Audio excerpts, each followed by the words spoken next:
उपन्यास my first murder case का 26वां भाग।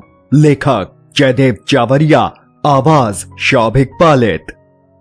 आप सब लोग ये जानने के लिए बहुत उत्सुक हो कि आखिर कौन है वो, तो सुनो, वो हमारे बीच में नहीं है, वो ललिता थी।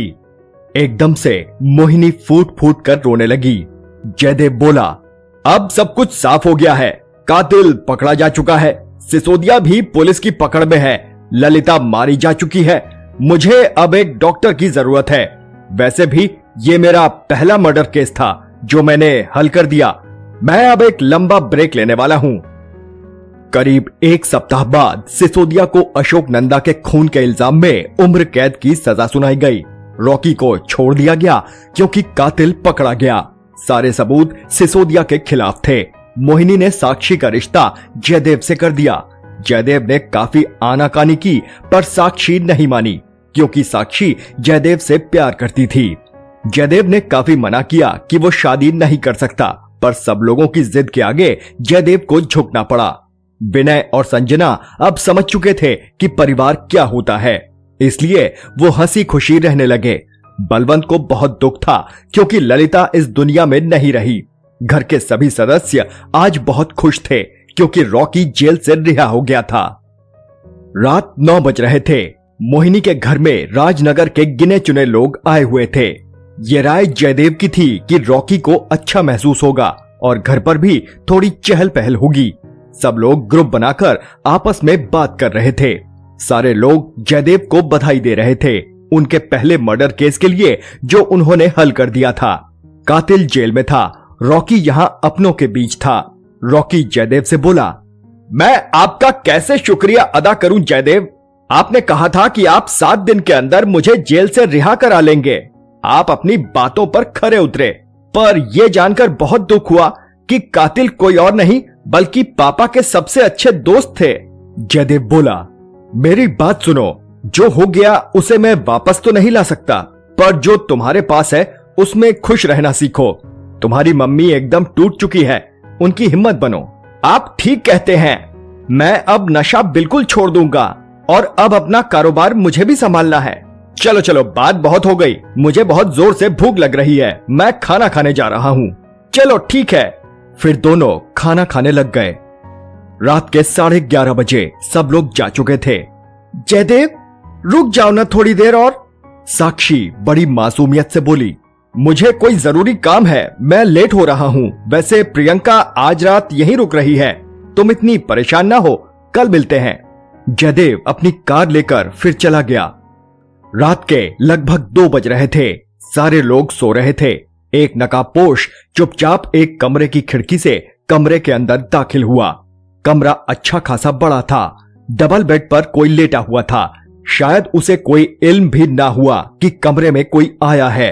नकाबपोश सिर से लेकर पैरों तक काले लिबास में था। उसके हाथ में एक रिवॉल्वर थी जिस पर साइलेंसर लगा हुआ था।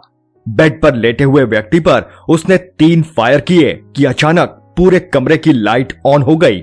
नकाबपोश घबरा गया, तेजी से खिड़की की तरफ भागा। तभी खिड़की के बाहर से एक मुक्का नकाबपोश के जबड़े पर पड़ा। वो फर्श पर जा गिरा। उसका रिवॉल्वर उसके हाथ से निकलकर बेड के नीचे गिर गया। खिड़की के बाहर से जो शख्स अंदर आया वो कोई और नहीं बल्कि जयदेव था। नकाबपोश की हंसी पूरे कमरे में गूंज रही थी। तुमने मुझे तो पकड़ लिया पर अपनी सासू माँ को नहीं बचा सके। तुम काहे के जासूस हो? तुम्हारी आंखों के आगे अभी अभी मैंने एक खून कर दिया। तभी कमरे के घर के सभी सदस्य आ गए। संजना, साक्षी, प्रियंका, उन सब में सबसे आगे साक्षी थी। क्या हुआ मम्मी? मम्मी खून? तुम्हारी मम्मी गई तुम्हारे बाप के पास।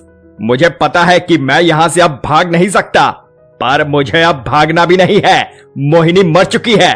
जयदेव बोला, वैसे भी अब तुम यहां से कहीं भाग नहीं सकते। तुम समझते हो कि जिस काम के लिए तुम यहां आए हो वो हो गया, पर यह तुम्हारी बदकिस्मती है कि मोहिनी जी अभी जिंदा हैं। नहीं! नकाबपोश के मुंह से एक दहाड़ निकली। तुम झूठ बोल रहे हो जयदेव। पूरी चादर खून से सनी पड़ी है और तू कहता है कि मोहिनी अभी जिंदा है। अगर यकीन नहीं आए तो चादर उठा के देखो। जयदेव के शब्दों में आत्मविश्वास छलक रहा था। साक्षी चीखी, जयदेव ये तुम क्या कह रहे हो? मम्मी अब इस दुनिया में नहीं रही। तुम समझ क्यों नहीं रहे? कातिल तुम्हारे सामने है और तुम इसे पकड़ने की जगह इससे ये कह रहे हो कि मम्मी मरी नहीं बल्कि जिंदा है। जयदेव बोला, साक्षी मेरी आंखों में देखो, तुम्हें लगता है कि मैं इस समय झूठ बोल रहा हूं? तुम्हारी कसम, तुम्हारी मम्मी मरी नहीं बल्कि जिंदा है। नकाबपोश बेड की तरफ बढ़ा। उसने जैसे ही चादर उठाई तो बेड पर बस 3-4 छोटे तकिए रखे थे जो खून से सने हुए थे। नकाबपोश की आंखें फटी की फटी रह गई। पूरा चेहरा एकदम लाल हो गया। दोनों हाथों की मुट्ठी कस ली। जयदेव के होठों पर एक जहरीली मुस्कान थी। साक्षी की जान में जान आई, जैसे किसी डॉक्टर ने पेशेंट के घर वालों को जवाब दे दिया कि हम पेशेंट को नहीं बचा पाएंगे, पर किसी चमत्कार से पेशेंट की जान बच जाए। नकाबपोश ने टेबल पर रखा कांच का बना पानी का जग उठाया और सीधा जयदेव के चेहरे पर मारा। जयदेव ने अपने दोनों हाथों से अपना चेहरा छुपा लिया, जिसके कारण कांच का जग टूट गया। जयदेव के हाथों से खून बहने लगा। इतना ही समय काफी था नकाबपोश के लिए। उसने जयदेव पर जंप लगा दी। नीचे फर्श पर नकाबपोश ने धड़ाधड़ जयदेव पर मुक्के बरसाने शुरू कर दिए। नकाबपोश जयदेव पर भारी पड़ रहा था। जयदेव का चेहरा पूरा खुनम खान हो गया था। उसे लग रहा था कि अगर उसने 1 मिनट और देर की तो समझो खेल खत्म। नकाबपोश जयदेव को एक पल भी संभलने का मौका नहीं दे रहा था।